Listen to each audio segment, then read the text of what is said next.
Hey everyone, it's been a minute, or like 5 years since I've been on YouTube. So this is a reintroductory video, whether you know me or you don't know me. My name is Jacqueline Marie Hastings, also known as Jackie with a Q, or Jack for short. I'm a hair artist. I am 30 years old and I've been doing hair for about 10 years now, if not longer, from box dye in middle school to curling my best friend's hair for homecoming and pinning it up and praying it looked good. So thanks Taylor for rocking that shit. So because I've been gone for so long, we should probably do a little bit of a recap of the last 5 years. You know, bought my townhouse, moved in, started my life as a homeowner. I worked for a local salon for a very long time, had great opportunities with them. You know, I became a Pravana educator, but I'm pretty sure I did that more than 5 years ago before I bought my house. But anyways, I still worked for them. So then, you know, I quit doing that because of industry drama. You know, it's hard to work for multiple brands. So right now I'm independent. I not only worked for that salon, but I also quit working for that salon. My location was closed. I decided to take that opportunity to open my own business. So I have my own private salon suite where I do hair out of. I specialize in color and cutting and some makeup here and there. No perms. Please don't ever ask me for a perm. Please. I don't do them. I can give you a referral for someone who does incredible work. So one of the questions that I get asked a lot is, what happened to my channel? Well, I was not living in my own place, so it was a bit hard to have any kind of setup. If you look back at my old videos, it's me up against like the closet sitting on the floor. Now I have a whole like office or beauty room, whatever you want to call it. This is my couch that we'll be filming the Cider Talks on. I promised myself that I would work on getting myself a beauty room and putting a setup in and getting lighting and putting up artwork and just having a place that I can enjoy and do some of this stuff in. So I decided after, you know, lots of friends and colleagues told me to get back into it, I figured we start now. I want to revisit some of the things that I used to do. Makeup tutorials, whether it's everyday or glam, product reviews, whether it's a love it and hate it, or if it's a monthly favorites. I also want to cover my skincare routine because over the last 10 years, I've become a little obsessive over some things when it comes to my skincare. So something that's going to be new to me is adding vlogs into the mix between travel, which I go up to Michigan a lot as I have family property that, you know, I adore spending time in. It's forest, it's farm, it's family. So I'm gonna try to do some more videos that include some of my adventures up there, as well as, you know, trade shows that I go to for the beauty industry or even classes. So bear with me as I go through this journey of my new YouTube channel. Who is this channel for? Well, at this point, between professionals or everyday Joes, it's kind of anybody. If you want to watch and you want to keep watching, click subscribe. It's going to be a mix and a mess of things until I really figure this stuff out. So another thing that I want to include in my new channel is Cider Talks. Obviously today is the first one and it's just me, but when I do these Cider Talks, I want to bring in some guests, whether they are, you know, industry professionals or some of my neighborhood friends even. I want to talk about things with them, whether it's tags or just an interview. Basically just having a drink and enjoying each other's presence and asking lots of questions. So I posed some questions to a couple of my social media platforms, Instagram, Facebook. So the next sets of questions are going to be from people who have answered to those. How long does it take me to get ready in the morning? Well, at this point, not long at all. I've been giving myself and my skin a bit of a break For 7 years, I worked for a salon where I basically wore full face makeup. You know, I have days that I dress up and then I do my makeup and I'm feeling myself. And then there's days that I just want to give my skin a chance to breathe.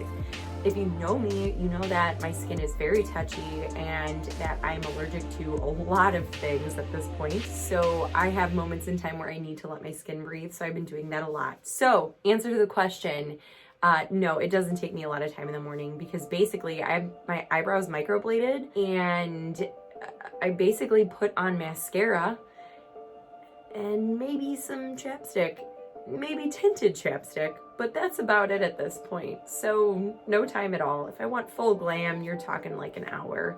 If you want my hair done, you're talking like 10 more minutes added onto that because my hair is nothing. But yep, so there's your answer. Next question is, what do you love to do when you are not doing hair?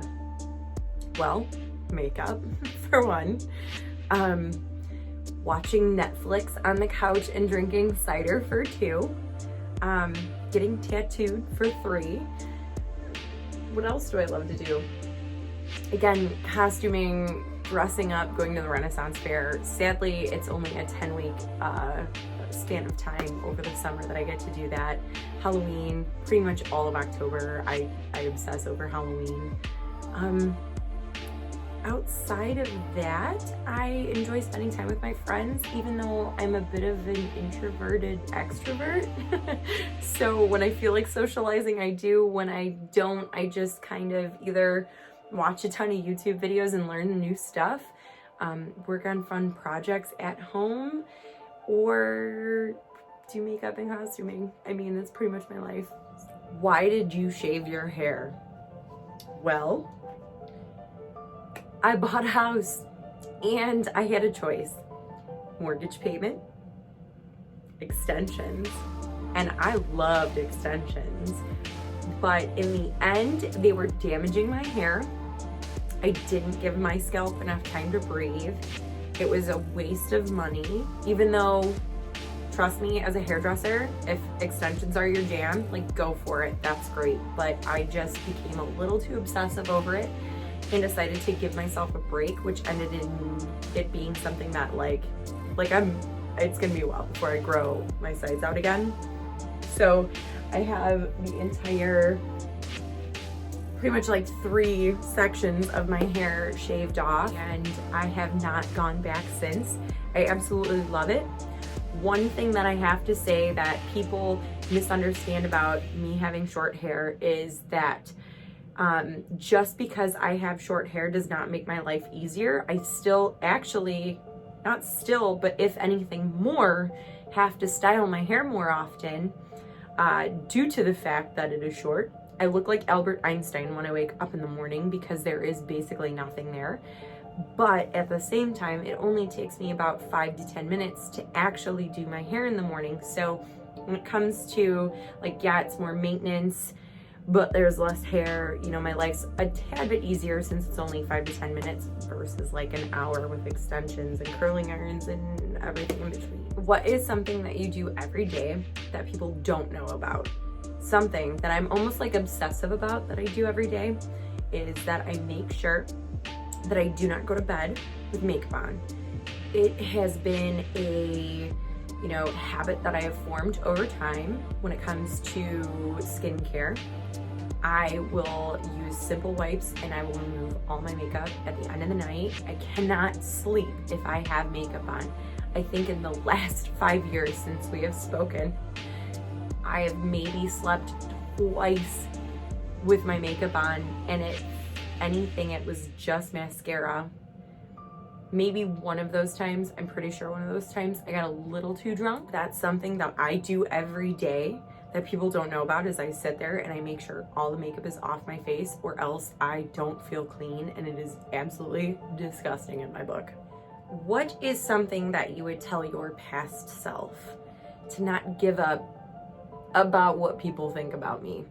You know, when I was a teenager, I was so worried about, you know, being popular or just being liked or not being weird, not being a freak. But at this point in my life, 30-year-old Jackie is like, let your freak flag fly. You know, between the mohawk that I have and not giving a shit about my makeup or my tattoos, or just enjoying life, dressing up for the Renaissance Fair as a frickin' pirate, or wanting to be a vampire, or painting myself to look like a pumpkin. I really don't care what people think anymore, and I will go out in public looking like just that. Part 2 of that question is, what are you looking forward to most in the future? At least for 2020, it's rediscovering myself, refocusing. I want to find my mojo again. You know, since starting my new business and going out on my own, I kind of get to rebrand myself. I kind of get to do whatever I want. So this year I'm going to be going to more classes, and I want to do more photo shoots when it comes to Vivid's hair and makeup and collaboration. I want to go to everything where I can soak up and get involved and learn something, just to reinvigorate myself and get myself back to where I want to be personally, because I feel like I've been focused on everybody else's goals and everybody else's wishes, that this year is the year of me. And as selfish as that sounds, I think it's necessary for me to refine myself and refocus, like I said. If you were to live anywhere, where would that be? I'm pretty sure that I can't just choose one place. It would be like if I was a millionaire and we're a bajillionaire and had all the money in the world, I would choose a couple different areas to live in. One would be Sicily. I would choose to live in Cefalù, Sicily, a place that I visited when I was about 19 years old and really kind of discovered myself. That's where I learned that I wanted to be a hairdresser. I don't know what, maybe I fell and hit my head, but I came home from that trip and I was like, I'm going to do hair and this is gonna be my life. You know, it was an incredibly beautiful place. I just love the people, and it was so inspiring that it actually changed my career path.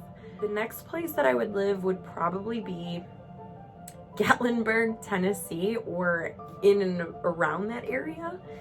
I love everything about Gatlinburg, from the Smoky Mountains, which is like basically a jungle. It is one of the most environmentally diverse areas of the United States. It's basically the rainforest of the United States. So, you know, I find that the pine and the rock and the trails and the waterfalls, it's all incredible, as well as the moonshine and the whiskey, because we all know that I love it. So I would find myself there as well. I'd buy myself a cabin in the mountains if I could. I'd also move to northern Michigan, because what isn't, you know, as beautiful as my property up there that I have with my family? Get lost in the forest, and again, have a cabin in the woods. Obviously, I'm not city, so I wouldn't find myself anywhere near a big city, but those are the places, like if I could live anywhere, it would be Sicily, Michigan, or Tennessee, maybe with a summer home or winter home in Florida somewhere, because it's warm and who can't resist a beach? All right, so I've been saving this one for last because it's my favorite question. If I could be a hero or a villain, who would I be and why? Well, again, I can't answer the question with just one answer. I have 3. So let's go through those. 1, Jack Skellington, because he is the hero and the villain. He is a badass and he loves everything Halloween, and he's the king of pumpkins. So if you know me and you know my love for Halloween, and my name is Jack, obviously he is going to be one of my first choices. Number 2 would be Jack Sparrow. Because his name, is there a theme going on here? I think so. Also, he's a pirate. Why be a princess when you can be a pirate? If you know me from the Renaissance Fair, I'm pretty sure that's the only thing that I've dressed up as in the last 5 years. I love anything pirates because they are, again, the hero and the villain. Basically a Robin Hood theme, you know, steal from the rich, give to the poor. And the third one, last and final one, is Maleficent, because again, she is the hero and she is the villain. So, you know, there's a reason why she went evil, because someone did her bad, and I'm pretty sure everyone in this world has gone through that, where someone's done you wrong and you understand where that certain character is coming from, where you want the revenge, but not necessarily in a bad way. More so karma.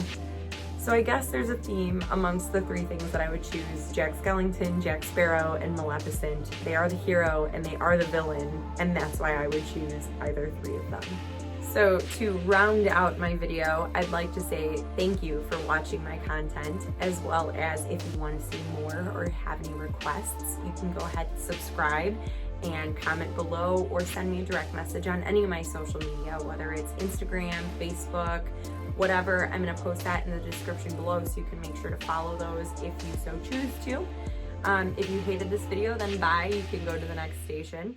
I will be putting out more videos, hopefully, and be getting better at this, because I missed you guys and I'm a little bit rusty, but that's okay. That's what this journey is all about. So with that said, I'd like to say cheers for our cider talk today, and I will see you guys later.